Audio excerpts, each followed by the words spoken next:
Good morning, team. I want to present to you some recommendations on company organization and as we go through this transformation. Uh, Again, I'm going to harp on this to harp on this. To get where we want to go, you have to give up what we have and who we are. It's all about convenience. It has to be drummed into our minds and culture, even when we think about the organization. So with that said, I've made that point. Let's talk about proposed company organization.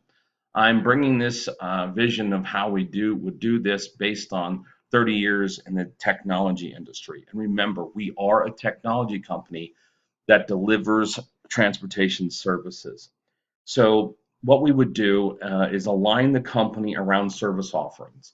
So I'll talk about what that means and all that. Compensation should always be revenue focused and driven. So part of your compensation, if anybody's compensation in the company, should be base then plus upside for revenue. So profitability and revenue. I would also put things in the B2B sales, recruitment and operations. And so let's go through and talk about this, how we would align this. So in order to do that, we have to understand what the service offerings are. The first one is the business franchise opportunity. We need to have our recruiting department changed over to this, and this is our business franchise opportunity. That is a product, that is a service. And each one of these, we have to think of them as if it were a product. So if I was a dairy, I would manufacture milk and I would manufacture cheese and then I would manufacture curd and all whatever products. So this is what we want to do is we would like to align the company around these services. So Metro Rider is anything that touches a human being as far as moving a person, and that would include also the leave no car behind. Metro delivery.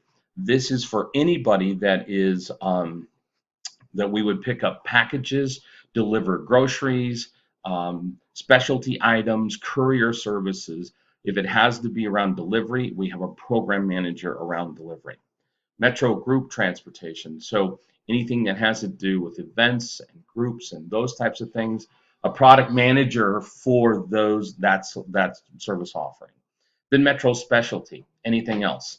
So if we come up with ideas like, oh, I don't know, somebody delivers furniture or we pick up items that cleaning things out, stuff like that. If it has to do with transportation, everything else would fall into the specialty bucket. So we'd have people over these. Now, in the beginning, some of the program managers for this might cover several of these. But again, if we want success, you have to be dedicated into delivering these. Okay, so here's the definition of a program manager.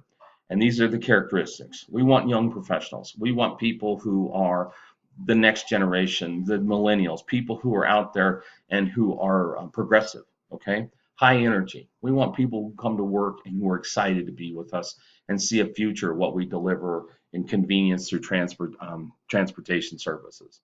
We want them to be hungry. We want them to looking to build a career, looking to make money, looking to have self-esteem. And these program managers are responsible for the service offering definition.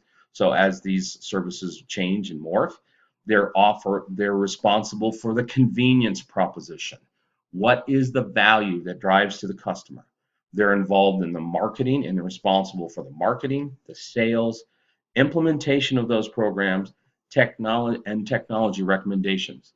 They may be out on the street and say, hey, this is a way we could deliver my service offering better. They'll take it to the management team. And of course, then compensation linked to revenue and profitability. This is how they do it in the high tech companies. You have a certain amount of base, but then you have basically performance bonuses based on total revenue and profitability. So it's the whole idea of you put somebody who was a program manager. I did this when I was at Storage Tech. I grew an organization from $18 million to $157 million in under 24 months. So this is how the high tech companies do it. They have somebody who owns it and they own it from end to end. Okay, the management team, and I call this the vision team. These are the people responsible for executing and making this happen. These are my recommendations, and you may throw them out, but obviously the CEO, Mr. McBride. We need a president, and I know the guy that I think is the right guy who's already doing that for us. Then you need a vice president of operations, somebody who is overseeing just all the operations in that. We need a recruiting executive, and so that person is really responsible for recruiting franchise owners and positioning that. Um, Franchisee services, this was what we would call driver services today, and this is the nuts and bolts of just dealing with the everyday things that Joey does today. And then again, as we align the company to be a high-tech company, all compensation needs to be linked to revenue and profitability. We want everybody to be looking at ways to innovate, ways to create new revenue, and ways to cut costs. And so it's all about profitability. So if we look at aligning the company, this is how you really want to do it because it creates an environment where people are doing constant innovation, constant change. And again, lastly, it's all built on the fact that we're a technology company based on this vision of the things that we do. So we can put together a great new company that will help us compete in this environment in the Amazon age. Those are my thoughts.